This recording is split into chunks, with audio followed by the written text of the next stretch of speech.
오늘은 순교회의 네 가지 특성에 대해서 배워보도록 할 텐데요. 가지고 계신 교재 21페이지를 보시면서 또 오늘도 차근차근 또 공부를 해보도록 하겠습니다. 순교회의 네 가지 특성이 있는데요. 그 첫 번째는 확장된 가족 공동체입니다. 순교회는 12명 이내에 구원받은 성도들로 이루어진 영적인 가족 공동체입니다 라고 되어 있는데요.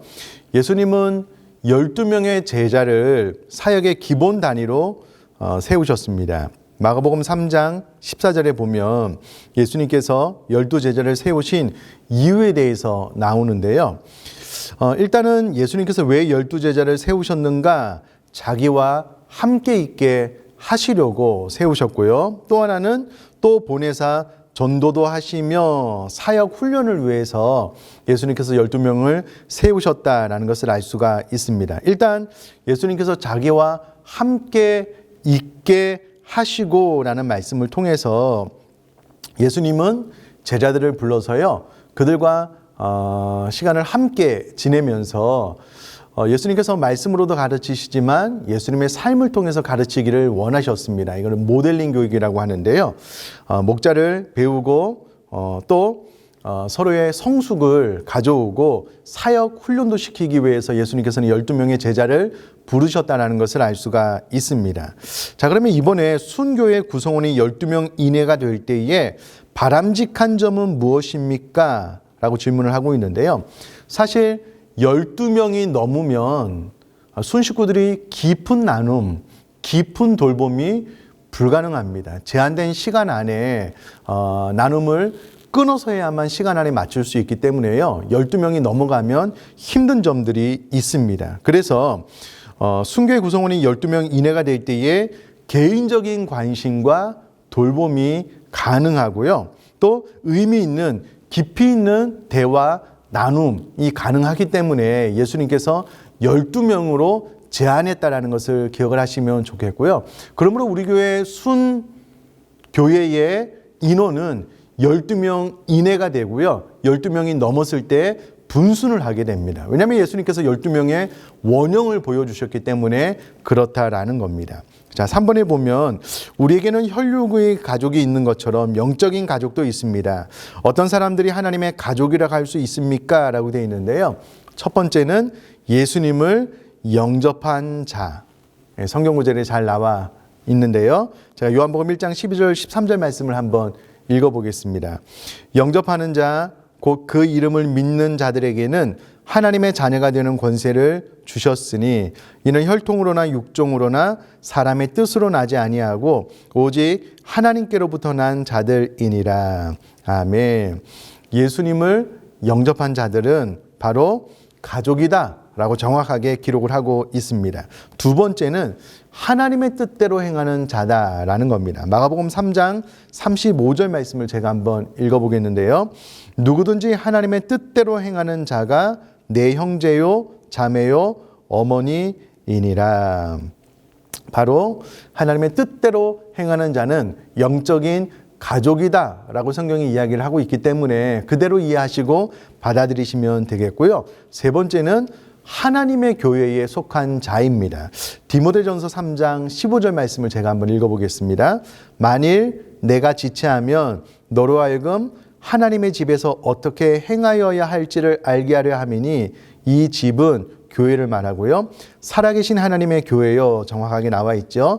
진리의 기둥과 터니라 라고 기록을 하고 있습니다. 그러니까 하나님의 교회에 속한 자가 바로 영적인 가족이다 라는 것을 알 수가 있습니다. 자, 그렇다면 에베소서 2장 19절 22절에 의하면 순교회가 가족 공동체로서 어떤 삶을 살도록 해야 될까요? 라고 교재에 나와 있는데요. 제가 한번 에베소서 2장 19절부터 22절까지 말씀을 한번 읽어보겠습니다. 그러므로 이제부터 너희는 외인도 아니요 나그네도 아니요 오직 성도들과 동일한 시민이요 하나님의 권속이라. 너희는 사도들과 선지자들의 터 위에 세우심을 입은 자라. 그리스도 예수께서 친히 모퉁이 돌이 되셨느니라. 그의 안에서 건물마다 서로 연결하여 주 안에서 성전이 되어가고 너희도 성령 안에서 하나님이 거하실 처소가 되기 위하여 그리스도 예수 안에서 함께 지어져 가느니라. 아멘. 19절에 여기서 말하는 권속이라는 말은요, 가족이라는 말입니다. 그러므로 순교회가 가족 공동체로서 어떤 삶을 살도록 해야 되느냐라고 했을 때에 가족으로서의 삶을 살도록 해야 된다는 겁니다. 가족 같은 분위기에 만족하면 안 되고요. 우리는 영적인 가족이다. 그러므로 가족으로서의 삶을 살도록 해야 된다라는 겁니다. 그 밑에도 보면은요, 교회는 가족 같은 사람들의 모임이 아니라 가족들의 모임입니다라고 정확하게 이야기를 해주고 있는데요. 갈라디아서 6장 10절 말씀을 제가 또 한번 읽어보겠습니다. 그러므로 우리는 기회 있는 대로 모든 이에게 착한 일을 하되 더욱 믿음의 가정들에게 할지니라. 바로 믿음의 가정들이 우리들의 가족이기 때문에 더욱더 선한 일을 할 때, 착한 일을 할 때에 믿음의 가정, 믿음의 가족들에게 할 것을 이야기를 해주고 있습니다. 자, 그러므로 우리는 가족 공동체로서의 정체성을 좀 가지고 계셨으면 좋겠고요. 또 내가 원하든 원하지 않든 나는 가족에 속한 자다라는 의식이 좀 있었으면 좋겠고요. 또 우리는 서로 연결된 가족이다라는 정체성을 가지고 신앙생활을 하시면 좋겠습니다. 사랑하는 성도님들, 야구장에 가면 사람이 많잖아요. 또 교회 예배 참석하면 사람이 많잖아요. 근데 여러분, 야구장에 참석한 사람들이 야구 경기를 보면서 막 환호하다가 야구 경기가 끝나면 다 돌아가 버리는 것처럼, 서로 아무 관계도 없는 것처럼, 교회도 예배가 끝나면 각 가정으로 돌아가서 아무 관계가 없이 사는 그런 공동체가 아니라는 겁니다. 우리는 가족이기 때문에 가족으로서의 가족 공동체로서의 정체성을 좀 가지고 내가 가족에 속한 자다, 우리는 함께 지어져 가야 되는 사람이다라는 의식을 가졌으면 좋겠고요. 이것이 순교의 첫 번째 특성 가운데 하나입니다. 자, 순교의 두 번째 특성은 23페이지 위에 보시면은요, 코이노니아 공동체라는 겁니다. 순교회는 함께 삶을 나누며 서로를 세워가는 코이노니아 공동체입니다. 코이노니아라는 말은요, 교제라는 말입니다. 교제 공동체가 바로 순교회의 두 번째 특징이다라는 겁니다. 자, 1번 보면은요, 사도 바울은 신앙생활의 본질적 방편을 성도의 교제로 이해했습니다. 에베소서 4장 13절, 16절을 볼 때 성도의 교제가 필요한 이유는 무엇입니까? 라고 기록을 하고 있는데요. 제가 한번 읽어보겠습니다. 우리가 다 하나님의 아들을 믿는 것과 아는 일에 하나가 되어 온전한 사람을 이루어 그리스도의 장성한 분량이 충만한 데까지 이르리니 그에게서 온몸이 각 마디를 통하여 도움을 받음으로 연결되고 결합되어 각 지체의 분량대로 역사하여 그 몸을 자라게 하며 사랑 안에서 스스로 세우느니라. 아멘. 성도의 교제가 필요한 이유가 무엇이냐면요, 몸의 원리 때문에 그렇습니다. 우리는 예수 그리스도를 믿고 나서 거듭나고 난 이후에 우리의 머리는 예수님이고요. 교회, 몸된 교회는 하나의 몸이다라고 이야기를 하고 있기 때문에 몸의 원리는 서로 연결되어 있잖아요. 몸 안에서 서로 교통하는 방법을 통해서 교제를 하는 것이 바로 그 몸이 사는 기본적인 방법 아니겠습니까? 그러므로 몸의 원리에 의해서 서로 연결되어 있고 교제를 통해서 영양분을 주고 받는 것이 순교회의 두 번째 특징, 교제라는 겁니다. 이와 같은 방법을 통해서 교회 공동체는 자라나게 되고요, 성장하게 됩니다. 절대 따로 뚝뚝뚝 떨어져서 나홀로 신앙생활을 해서는 건강한 몸, 건강한 공동체가 될 수가 없고요. 교회의 본질인 교제를 스스로 회피하는 것이기 때문에 반드시 순교의 두 번째 특징은 코이노니아 공동체, 교제 공동체이기 때문에 한 가족이라고 인식을 했다면 몸의 작동 원리에 따라서 내가 몸 안에 들어가서 같이 교제함으로, 연락함으로, 함께 지어져감으로 성장 성숙해져야 되겠다라고 생각을 해주시면 좋겠습니다. 자, 23페이지 2번 보면 초대교회 성도들이 나누었던 코이노니아, 교제의 모습은 어떠했습니까? 라고 질문을 하고요. 사도행전 2장 44절로 47절까지의 말씀을 제가 한번 읽어보겠습니다. 믿는 사람이 다 함께 있어 모든 물건을 서로 통용하고 또 재산과 소유를 팔아 각 사람의 필요를 따라 나눠주며 날마다 마음을 같이하여 성전에 모이기를 힘쓰고 집에서 떡을 떼며 기쁨과 순전한 마음으로 음식을 먹고 하나님을 찬미하며 또 온 백성에게 칭송을 받으니 주께서 구원받는 사람을 날마다 더하게 하시니라. 자, 코이노니아의 모습을 가만히 이 성경 구절 안에서 찾아보면은요, 아마도 초대교회 성도님들은 서로 함께 있는 것을 너무 좋아했구나라는 것을 발견할 수가 있고요. 또 서로 함께 나눠 쓰기를 즐거워했습니다. 이것은 목회자가 오늘날 자, 여러분의 재산을 팔아서 나눠주십시오라고 명령을 한 듯 그것을 좋아하지 않으면, 기뻐하지 않으면 순종할 수 있겠냐고요. 그러므로 초대교회의 이 모습을 통해서 볼 수 있는 것은요, 그들은 함께 있기를, 서로 자기 것을 팔아 나눠주는 것을 좋아했다라는 것을 알 수가 있습니다. 그 결과로 백성들에게 칭송을 받았고요, 하나님의 구원 역사가 더 활발하게 일어났다라고 기록을 해주고 있습니다.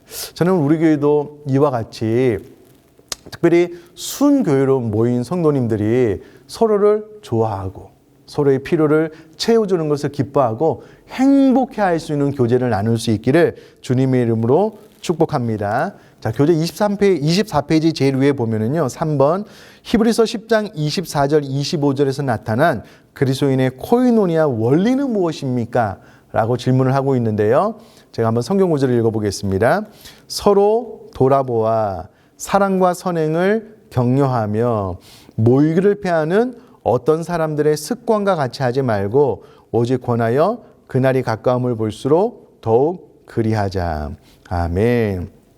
히브리서 10장 24절에서 25절에 나오는 코이노니아의 원리는, 교제의 원리는요, 서로 돌아보았다는 겁니다. 또요, 모이기를 힘썼다라는 겁니다. 이 두 가지 원리입니다. 서로 돌아보기를 즐거워했고요, 또 모이기를 힘을 써서 모였다라는 겁니다. 정기적인 모임이 있었다는 말로도 표현할 수 있겠는데요. 말세가 되면 모이기를 패하는 사람들이 많아질 것이다. 그러나 초대교회는, 또 우리가 꿈꾸는 순교회는 모이기를 패하는 어떤 사람들의 습관과 같이 하지 말고 더욱더 그날이 가까움을 볼수록 모이기를 힘쓰고 서로 돌아보자라고 성경이 권면을 하고 있기 때문에 또 이것이 순교의 두 번째 특징 코이노니아의 그 공동체에서 말하는 원리구나라는 것을 잘 기억을 해주시면 좋겠습니다. 4번 마태복음 18장 20절을 볼 때에 순교회 모임의 가장 중요한 핵심 DNA는 무엇입니까? 라고 질문을 하고 있는데요. 제가 마태복음 18장 20절 말씀을 한번 읽어보겠습니다. 두세 사람이 내 이름으로 모인 곳에는 나도 그들 중에 있느니라. 아멘. 이 말씀을 통해서 우리가 알 수 있는 것은요, 순교회 모임에 있어서 가장 중요한 것은 예수 그리스도의 임재라는 겁니다. 왜냐하면 내 이름으로 모인 곳에는 나도 그들 중에 있기 때문이다. 주님께서 우리들의 모임 가운데 있어야지만 순교회가 순교회 될 수 있기 때문에 가장 중요하다라는 것이고요. 주님이 임재했다라는 것은 결국 주님 이꼬로 말씀이기 때문에, 말씀으로 오신 주님이기 때문에요. 순모임 가운데 말씀의 나눔, 또 말씀으로 권면하고 말씀을 듣고 이해하고 순종하는 것이 활발하게 일어날 때에 주님의 임재를 경험할 수 있다라는 겁니다. 자, 다섯 번째는요. 우리의 순교회가 초대교회와 같은 실질적인 코이노니아를 나누기 위해 어떤 노력을 기울여야 하겠습니까? 자, 여기까지 나눈 원리들을 마음에 새기면은요, 일단 자주 모여야 되겠죠. 모이기를 게을리 하지 말고 모이기를 힘써야 될 것이고요. 서로의 필요를 돌아보고 채우기 위해서 노력해야 된다. 라는 것을 기억을 하고, 또 반드시 우리들의 모임 가운데는 예수님의 임재가 있어야 된다라는 것을 기억을 하시면서, 또 순교의 두 번째 특징 코이노니아 공동체도 마음속에 좀 잘 새겨 놓으시면 좋겠습니다. 자, 세 번째는 만인 제사장 공동체입니다. 순교회는 성경적 원리를 따라 모든 성도를 사역자로 세우는 만인 제사장 공동체입니다. 라고 25페이지 제일 위에 기록이 되어져 있습니다. 제가 1번을 한번 읽어보면은요. 종교개혁이 남긴 유산인 만인 제사장직의 의미는 무엇입니까? 라고 질문을 던지고요. 베드로전서 2장 9절에 기록이 되어져 있는데 제가 한번 읽어보겠습니다. 그러나 너희는 택하신 족속이요 왕 같은 제사장들이요 거룩한 나라요 그의 소유된 백성이니 이는 너희를 어두운 데서 불러내어 그의 기이한 빛에 들어가게 하신 이의 아름다운 덕을 선포하게 하려 하심이라. 과거의 제사장이 어떤 역할을 했냐면요. 하나님과 그의 백성을 섬기는 그 사이에서 이어주는 역할을 했던 것처럼 제사장직의 이 의미를 마음에 새긴다면 일단은 내가 누구를 통해서가 아니라 스스로 그리스도의 보혈로 하나님과 가까이 나아갈 수 있다는 것을 기억함과 동시에 나도 하나님과 나를 이어가는 중간 역할을 할 뿐만 아니라 또 그 일을 통해서 다른 사람들을 하나님 앞으로 이끌어가는 그런 역할을 해야 되는 것이구나 라고 생각을 해주시면 좋겠습니다. 자, 2번은요. 구약시대 대제사장의 주요한 사역이 신약시대의 성도들에게 어떻게 적용될 수 있습니까? 라고 기록을 하고 있는데요. 구약시대의 제사장의 주요 사역들이 이제 여러 가지가 나왔는데요. 그것을 신약으로 접목을 해보면 이렇게 이야기를 할 수 있다는 겁니다. 우선에 밑줄을 좀 채워보시면 좋겠는데요. 제가 히브리서 13장 15절을 먼저 한번 읽어보겠습니다. 그러므로 우리는 예수로 말미암아 항상 찬송의 제사를 하나님께 드리자. 이는 그 이름을 증언하는 입술의 열매니라. 이 구절을 통해서 찬양함으로 제사장의 주요한 사역을 우리 신약의 성도들이 감당할 수 있다라는 것이고요. 두 번째 히브리서 13장 16절을 또 읽어보겠습니다.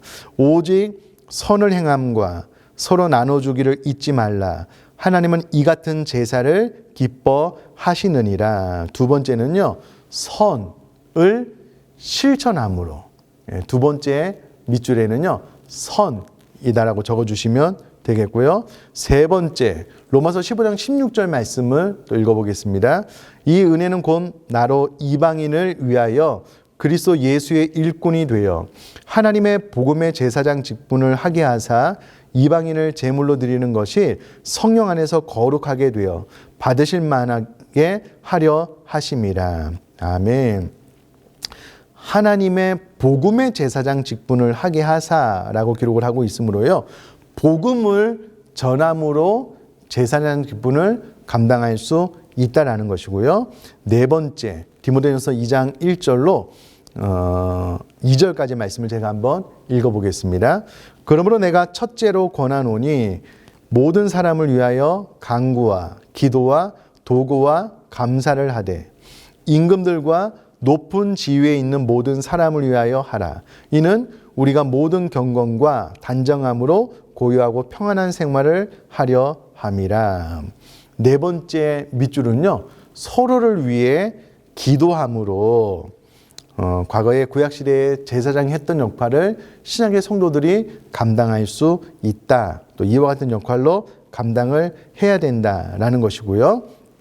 3번도 보면 에베소서 4장 11절 12절에서 목회자와 성도의 사역에서 역할이 어떻게 구분되어 있습니까? 라고 질문을 하고 있는데요. 에베소서 4장 11절 12절 말씀을 제가 한번 읽어보겠습니다. 그가 어떤 사람은 사도로, 어떤 사람은 선지자로, 어떤 사람은 복음 전하는 자로, 어떤 사람은 목사와 교사로 삼으셨으니 이는 성도를 온전하게 하여 봉사의 일을 하게 하며 그리스도의 몸을 세우려 하심이라. 자, 이 말씀을 통해서요. 목회자는 성도를 사역자로 세우는 사람이다라는 것을 알 수가 있고요. 성도는 실제적인 영역에서 교회를 세워가는 사역자다라는 것을 알 수가 있습니다. 요약을 해보면은요.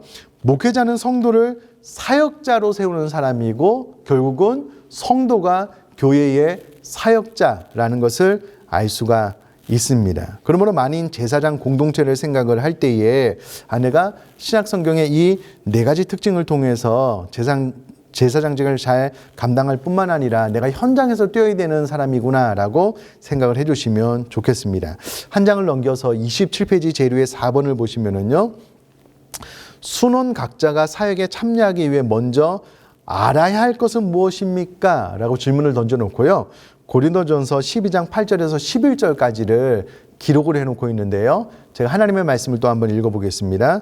어떤 사람에게는 성령으로 말미암아 지혜의 말씀을, 어떤 사람에게는 같은 성령을 따라 지식의 말씀을, 다른 사람에게는 같은 성령으로 믿음을, 어떤 사람에게는 한 성령으로 병 고치는 은사를, 어떤 사람에게는 능력 행함을, 어떤 사람에게는 예언함을, 어떤 사람에게는 영들 분별함을, 다른 사람에게는 각종 방언 말함을, 어떤 사람에게는 방언을 통역함을 주시나니 이 모든 일은 같은 한 성령이 행하사 그의 뜻대로 각 사람에게 나누어 주시는 것이니라. 아멘. 자, 이 성경 구절을 통해서 순원 각자가 사역에 참여하기 위해서 먼저 알아야 할 것 몇 가지를 정리해 볼 수가 있는데요. 첫 번째는 하나님께서 우리 모두에게 은사를 주셨다는 겁니다. 다시요. 하나님께서는 우리 모두에게 그 사람에게 맞는 은사를 주셨다라는 겁니다. 그러므로 나도 은사를, 달란트를 가지고 있구나라고 생각을 하시면 좋겠고요. 또요. 은사를 가진 모든 사람이 사역에 참여할 수 있다라는 겁니다. 각자에게 주신 그 은사를 가지고 사역에 참여할 수 있고 사역에 참여해야 된다라는 거고요. 우리는 이 말씀을 통해서 나는 은사를 가지고 있구나. 은사를 가지고 있는 자는 사역에 참여할 수 있구나. 아니 참여해야 되는 거구나. 그리고 나도 이 은사 달란트를 땅에 묻어놓지 않고 잘 활용해야 되는 것이구나 라고 생각을 하시고 나에게 맞는 은사를 따라서 1인 1사역에 또 순에서도 또 하나님께서 원하시는 곳에 이 은사를 좀 잘 활용할 수 있는 저와 여러분 되셨으면 좋겠습니다. 자, 5번에 보면은요. 순교회 안에서 은사에 따라 모든 지체에게 사역 팀장직을 맡겨 직분을 수행하게 하는 것은 모든 신자의 사역 자화를 이루는 중요한 열쇠입니다. 우리 교회는요. 순장, 예비 순장, 또 4가지 찬양, 기도, 친교, 선교 팀장이 있고요. 그 외 또 여러 가지 일을 만들어서 순에서 사역을 위임해서 사역을 하게 하니까는요. 혹은 우리 교회 교사도 있고 찬양대도 있고 여러 가지 봉사할 수 있는 터전이 있으니까는요. 꼭 이 달란트, 은사를 땅에 묻어놓지 않고 순에서도 교회 안에서도 꼭 사역을 담당할 수 있는 저 여러분 되셨으면 좋겠습니다. 자, 이제 28페이지 제일 위에 보면 순교의 특징 마지막 4번째로 전도지향적 공동체라고 되어 있는데요. 제가 아래 것을 한번 읽어보겠습니다. 순교회는 잃어버린 영혼을 구원하기 위해 전심전력하는 전도지향적 공동체입니다. 라고 되어 있는데요. 제가 한번 1번을 읽어볼 테니까 밑줄, 공란을 한번 채워서 적어보시면 좋겠습니다. 순, 셀을 저희에게는 순이라고 하는데요. 셀은 생명의 기본 단위이자 최초 단위입니다. 셀이 세포인데요. 세포의 존재의 이유는 성장보다 번식입니다. 순의 존재의 이유는 번식이다라는 말이겠죠. 세포는 분열을 통해 자신을 재생산합니다. 그렇다면 순교회가 세포처럼 증식하기 위해서는 어떻게 해야 될까요? 당연히 전도해야 되겠죠. 복음을 전해야 되고요. 선교를 해야 되겠죠. 이와 같은 방법을 통해서 번식하는 것이 순의 4번째 특징, 전도지향적 공동체라는 겁니다. 자, 2번을 보시면은요. 마가복음 1장 38절에서 주님이 이 세상에 오신 이유를 무엇이라고 말씀하셨나요? 제가 마가복음 1장 38절을 한번 읽어보겠습니다. 이르시되 우리가 다른 가까운 마을들로 가자. 거기서도 전도하리니 내가 이를 위하여 왔노라 하시고. 자, 주님이 이 세상에 오신 이유는 전도하기 위해서다라고 정확하게 이 말씀을 하고 있고요. 전도는 곧 잃어버린 영혼을 찾기 위해서 라는 말과 동의어인데요. 예수님 이 땅에 왜 오셨는가? 전도하기 위해서. 잃어버린 영혼을 찾기 위해서 오셨다라는 겁니다. 그러므로 우리 순이 존재하는 이유는 이와 같이 예수님의 사역처럼 전도하기 위해서, 잃어버린 영혼을 찾기 위해서 존재한다라고 생각을 하시면 좋겠습니다. 자, 한 장을 넘기셔서 29페이지를 보시면은요. 위에 3번입니다. 하나님이 우리를 제사장 삼으신 이유가 어디에 있다고 생각하십니까? 제가 로마서 15장 16절을 먼저 읽겠습니다. 이 은혜는 곧 나로 이방인을 위하여 그리스도 예수의 일꾼이 되어 하나님의 복음의 제사장 직분을 하게 하사 이방인을 제물로 드리는 것이 성령 안에서 거룩하게 되어 받으실 만하게 하려 하심이라. 아멘. 우리 베드로전서 2장 9절을 한번 읽어보시고요. 자, 하나님 우리를 제사장 삼으신 이유는 첫 번째는요, 주의 구원과 그의 사랑을 전하기 위해서입니다. 다시요, 주의 구원과 그의 사랑을 전하기 위해서 우리를 제사장 삼으셨다라는 거고요. 두 번째는 복음의 제사장 직분을 감당케 하기 위해서, 이 말은 불신자를 하나님께 인도케 하기 위해서 우리를 제사장으로 삼으셨다라는 겁니다. 그러므로 내가 주님으로부터 제사장 직분을 받았으므로 주의 구원과 그의 사랑을 전하기 위해서 내가 제사장 직분을 받았고, 또 불신자를 하나님께 인도하기 위해서 제사장 직분을 받았기 때문에 이 두 가지를 잘 수행해야 되겠다라고 생각을 해주시면 좋겠고요. 4번입니다. 예수님께서는 제자들에게, 그리고 바울은 자신의 영적인 아들 디모데에게 마지막 당부의 말을 했습니다. 그 내용이 무엇입니까? 예수님의 유언을 먼저 보면은요, 마태복음 28장 18절로 20절까지 말씀입니다. 제가 한번 읽어보겠습니다. 예수께서 나와 말씀하여 이르시되 하늘과 땅의 모든 권세를 내게 주셨으니 그러므로 너희는 가서 모든 민족을 제자로 삼아 아버지와 아들과 성령의 이름으로 세례를 베풀고 내가 너희에게 분부한 모든 것을 가르쳐 지키게 하라. 볼지어다 내가 세상 끝날까지 너희와 항상 함께 있으리라 하시니라. 아멘. 예수님의 마지막 지상 명령은요, 모든 민족에게 복음을 증거하라는 것이었습니다. 복음을 증거함으로 제자를 삼으라라는 것이 예수님의 지상 명령이었고요. 또 바울의 유언 디모데후서 4장 5절 말씀을 제가 한번 읽어보면은요, 그러나 너는 모든 일에 신중하여 고난을 받으며 전도자의 일을 하며 내 직무를 다하라.